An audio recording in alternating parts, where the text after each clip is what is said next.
SFGM.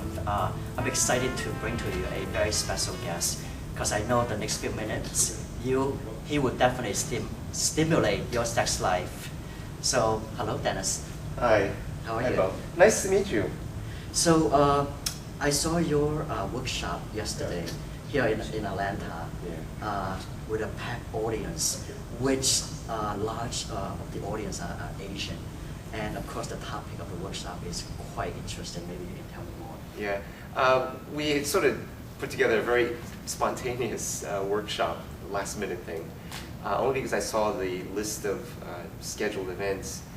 The workshops were very educational, but I thought, they also need something fun.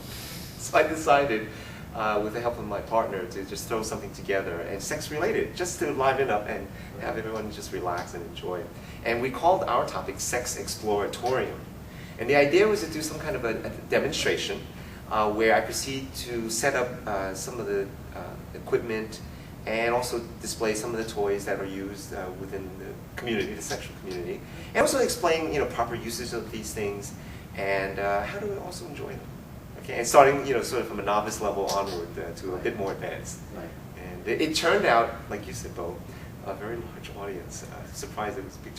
People are actually interested in sex. I wonder why. Well, sex in Asian, Asian in general are shy away from sex. In many Asian culture, we don't talk much about sex, and where you can so comfortably in front of the big audience, and the response from the audience was quite amazing as well. So now we're not talking about any sex, right? Well, so what is so special about S&M sex? Well, I don't. S&M, I believe, is it's not just, although outwardly it looks like pain between two people having sex and all. It's not that. It's actually a form of communication during sex. Communication where the two of them are willing to explore higher sensations. They're willing to maybe go a little bit further than the traditional vanilla sex.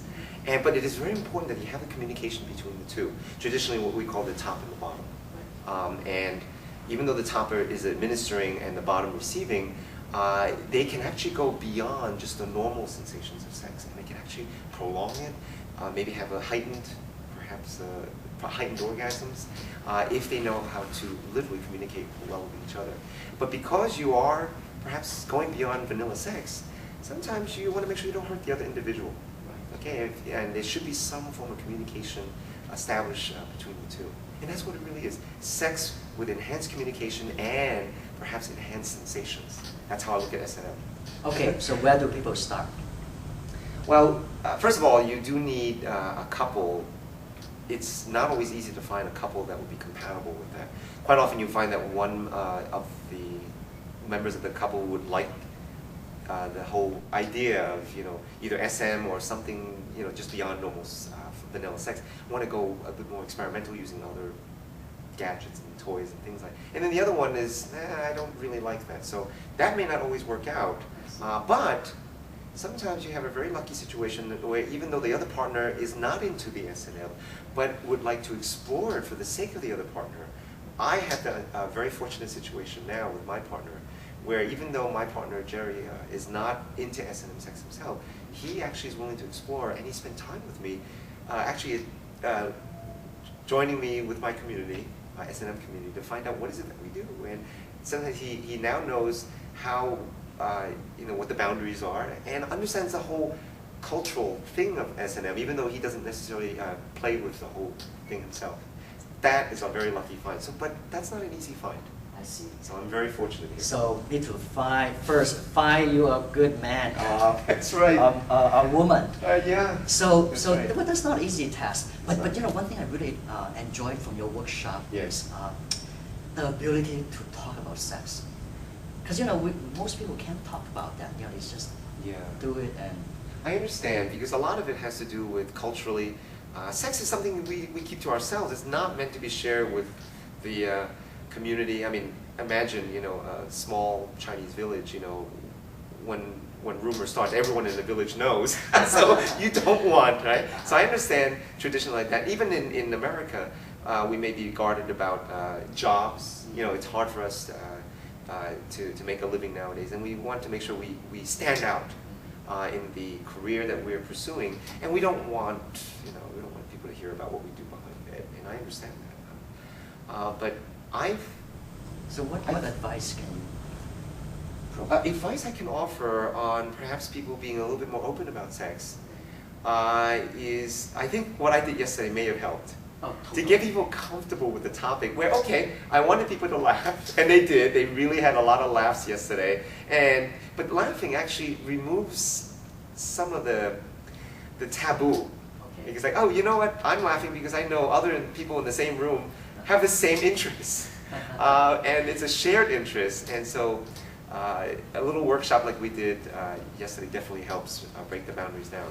What you guys are doing here actually helps as well, because when people in the community see that, oh, there are actually other Asians that are comfortable with this topic, maybe I shouldn't be so reserved about it. I mean, there are other people who do this. So actually, you guys are contributing Well, thank to you. the openness. of Thank you. this. So let's get into the little more details. All right, sure. Because, walk us through, Okay. maybe not in a visual format like yesterday. Yeah.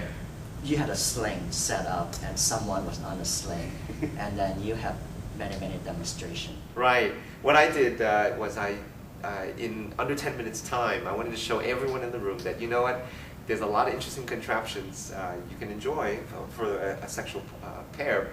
And I happened to have a piece of equipment called a sling with the frame and everything. And I showed in the class in under 10 minutes time how to actually construct it yourself. These are prefabbed items, of course. So question number one, what Yeah. is a sling for? Well, the sling is really for sex between the two partners, and where one person is hanging suspended, typically as the bottom, hanging suspended, you usually facing upwards, and this way the arms and the legs are also facing up. And of course, the best part of the body, approachable by the other partner, and the other partner can also at that point, take control.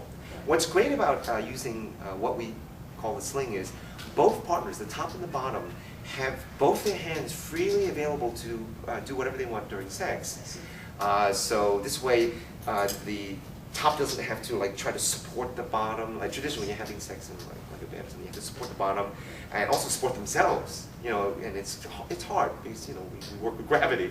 Same thing with the bottom. They don't have to worry about propping themselves in a certain way or anything like that. Well, they're already comfortable. They're suspended at this point, free hanging. So it's very easy for both partners. So now both partners can use their hand for sexual toys, fondling, massaging each other, texting if they want, whatever they want to do at that point with their free hands. But I have to admit though, I never been on a sling. Yeah. The thought was pretty wild, but actually get on it yesterday.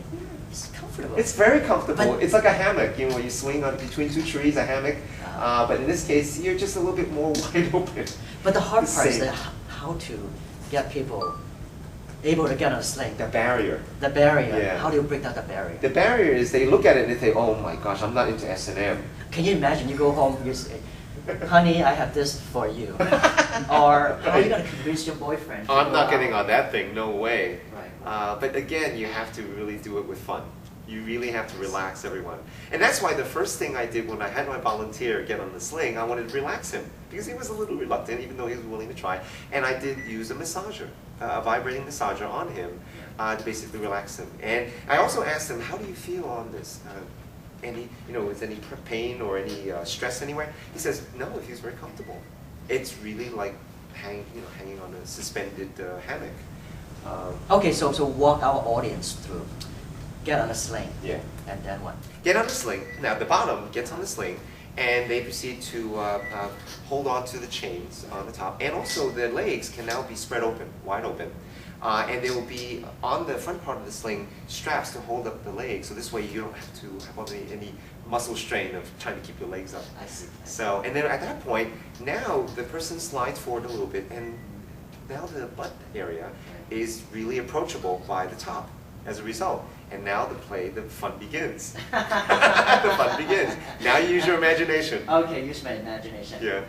So at that point, they can proceed, to do fucking, and can I use that? Of course. They can perform We can fucking if cut they it like. out. Yeah, that's true.